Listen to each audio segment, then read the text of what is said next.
जय श्री कृष्ण। राधे राधे। जय श्रीमद् भागवत महापुराण की।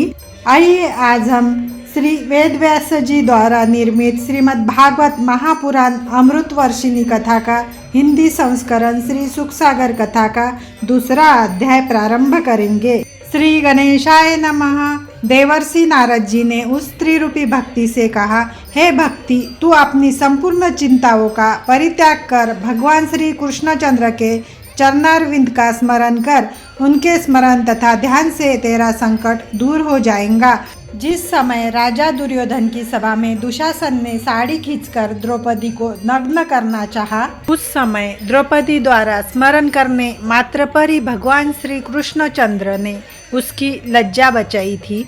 जिस समय गजराज का पांव ग्रहा ने पकड़ लिया था, उस समय अपने प्राण बचाने की कोई आशा न देखकर गजेंद्र ने भी श्री नारायण का ही स्मरण किया था। तब भी उन्होंने उसका संकट दूर किया था। हे भक्ति, तो भगवान श्री वैकुंठनाथ को प्राणों से भी अधिक प्रिय है। जिस स्थान पर तेरा वास रहता है, उस स्थान की रक्षा वे त्रिलोकीनाथ स्वयं सदैव करते हैं।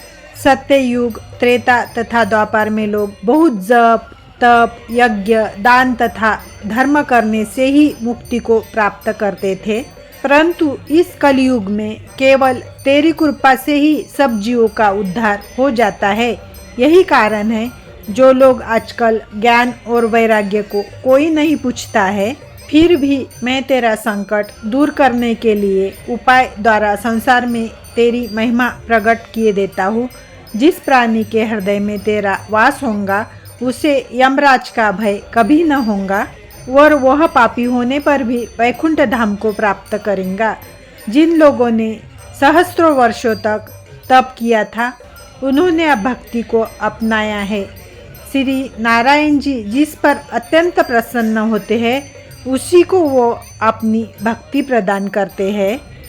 इस कारण तू सबसे श्रेष्ठ है। नारद जी की बात सुनकर भक्ति ने पुनः कहा, हे ऋषि, आपने जिस प्रकार मुझे धैर्य बंधाया है, उसी प्रकार मेरे पुत्रों को भी जो मूर्छित पड़े हैं जगाने की कृपा करे।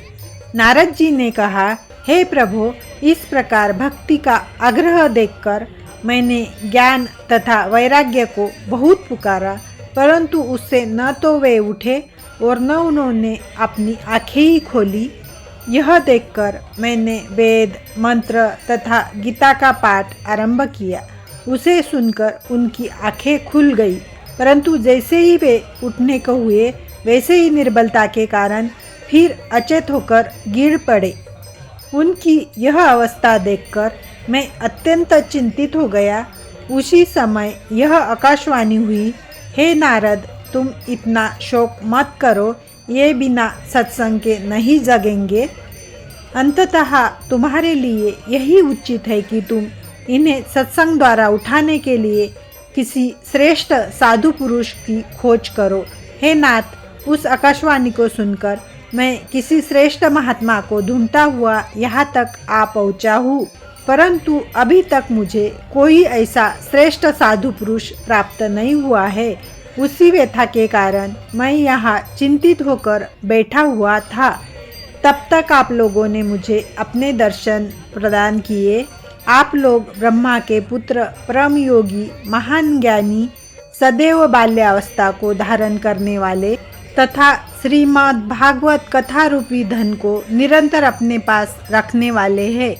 आपकी तपस्या एवं महिमा का वर्णन नहीं किया जा सकता। आपने ही अपनी शक्ति द्वारा वैकुंठ के द्वारपाल जय विजय को पृथ्वी पर गिरा दिया था। ऐसी सामर्थ्य और किसी में देखने को नहीं मिलती। अंततः जिस प्रकार आपने मुझे अपने दर्शन प्रदान किए, उसी प्रकार अब भक्ति तथा ज्ञान वैराग्य के संकट को भी दूर करे, उन्हें सुख पहुँचाने की कृपा करे। ऐसा करने से चारों वर्णों के लोग आपके यश का गान करेंगे तथा कलयुग वासियों का हृदय भी पवित्र एवं शुद्ध हो जाएगा। यह सुनकर श्री सनत कुमार जी ने कहा, हे नारद, तुम अपनी चिंता को त्याग दो। भगवान श्याम सुंदर के जितने भी दास हैं, तुम उन सब में अधिक श्रेष्ठ हो। तुम्हारा भक्ति का दुख दूर करने के लिए उपाय करने का निश्चय ही उचित है। पहले भी महात्मा ऋषि मुनियों ने सांसारिक प्राणियों को वैकुंठ लोक तक पहुंचाने के लिए ज्ञान तथा धर्म के अनेक मार्ग बताए थे, परंतु वर्तमान काल में उन कठिन मार्गों पर चलना असंभव सा है, क्योंकि उनसे पूर्ण रूप से परिचित कराने वाले गुरु का भी अभाव सर्वत्र दृष्टिगोचर होता है। परंतु उसको प्राप्त करने के लिए श्रीमद् भागवत सबसे उत्तम तथा सरल साधन है। जो व्यक्ति श्रीमद् भागवत की कथा को सच्चे मन से श्रवण करता है, उससे वह राह सहज ही प्राप्त हो जाती है। जिस कथा को महामुनि श्री सुखदेव जी ने राजा परीक्षित को सुनाया था, उसी कथा को श्रवण करने से भक्ति, ज्ञान तथा वैराग्य का संकट भी दूर हो जाएगा, क्योंकि श्री नारायण के चरणारविंदों से प्रेम बढ़ाने के लिए इससे अधिक सुगम अन्य कोई साधन नहीं है।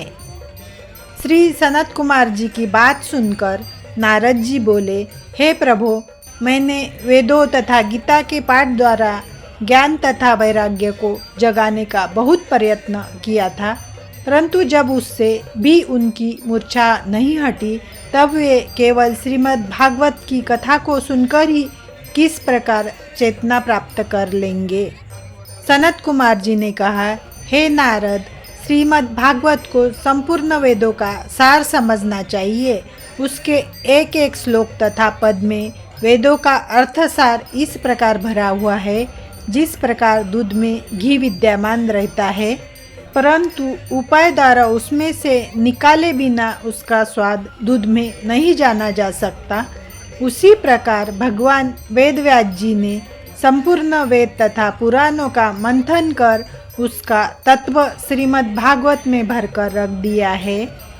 अंततः इस कथा को जो भी स्मरण करते हैं, उन्हें समस्त वेद तथा पुराणों का सार प्राप्त हो जाता है। हे नारद, इसके अतिरिक्त एक बात और भी है, जिसे तुम न जाने इस समय क्यों भूल रहे हो। वह यह है कि श्रीमद् भागवत के मूल 4 श्लोक तो स्वयं श्री नारायण जी ने ही ब्रह्मा जी को सुनाए थे। ब्रह्मा जी ने उन श्लोकों को तुमसे कहा तथा तुमने वे श्लोक वेदव्यास जी से कहे। उन 4 श्लोकों के आधार पर ही श्री वेदव्यास जी ने विस्तार पूर्वक श्रीमद् भागवत महापुराण का निर्माण किया है। अंततः वह कथा सब प्राणियों का दुख दूर करने वाली तथा संसार रूपी समुद्र से पार उतारने वाली है। यह सुनते ही नारद जी ने हाथ जोड़कर कहा, हे प्रभु, आपने बड़ी कृपा करके मुझे आज यह स्मरण दिलाया है। मेरे धन्य भाग्य है जो मैंने यहाँ आपके दर्शन प्राप्त किए, क्योंकि बिना भाग्य के सत्संग नहीं मिलता है। आप कृपा कर यह और बताइए कि इस श्रीमद् भागवत रूपी ज्ञान यज्ञ को किस प्रकार तथा कहाँ आरंभ करना चाहिए और यह कितने दिनों में संपूर्ण हो जाता है।